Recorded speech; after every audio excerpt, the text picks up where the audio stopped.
जळगावमध्ये वंचित बहुजन आघाडीचे पदाधिकारी कार्यकर्ते रस्त्यावर उतरले आणि फुलं मार्केट त्याचप्रमाणे गोलाणी मार्केट आणि संपूर्ण शहरातल्या वेगवेगळ्या भागामध्ये फिरून दुकानं बंद करून प्रतिसाद दिल्याचं पाहायला मिळतंय। शहरामध्ये मोठा पोलीस बंदोबस्त यावेळी तैनात असल्याचं पाहायला मिळालं आणि याचा आढावा घेतलाय आमचे प्रतिनिधी वाल्मिक जोशी यांनी। दिल्ली येथील जंतर मंतरवर सुरू असलेल्या आंदोलनाला याच ठिकाणी जळगावमध्ये पडसाद पाहायला मिळतात आहे। मी जळगावच्या फुले मार्केट याच ठिकाणी आहे।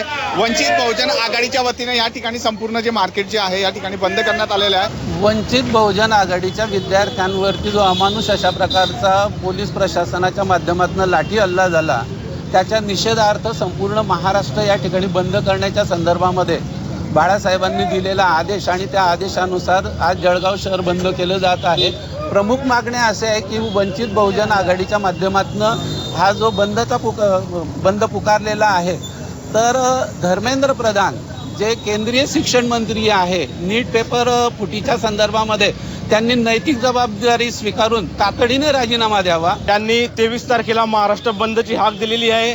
त्यानुसार जळगाव महानगर जळगाव जिल्ह्याच्या माध्यमातून वंचित बहुजन आघाडीमार्फत आज बंदची घोषणा आम्ही केली आहे। त्याचा प्रतिसाद आम्हाला लोकांकडनं आम्ही स्वतः जाऊन दुकानं बंद करत आहे। बेरोजगारी समस्या भरपूर आहे, पण आपल्या विद्यार्थ्यांसाठी उद्या आपले पण मुलं त्याच पद्धतीने जाऊ शकतात। सगळ्या विद्यार्थ्यांना न्यायासाठी आणि धर्मेंद्र प्रधानाच्या राजीनाम्यासाठी आम्ही जळगाव बंदची घोषणा केली आहे। मागण्या पूर्ण नाही झाल्या तर अतिशय तीव्र आंदोलन करू अशीच मागणी या ठिकाणी यांच्या वतीने करण्यात येते। Valmik Joshi, Zee Media, Jalgaon.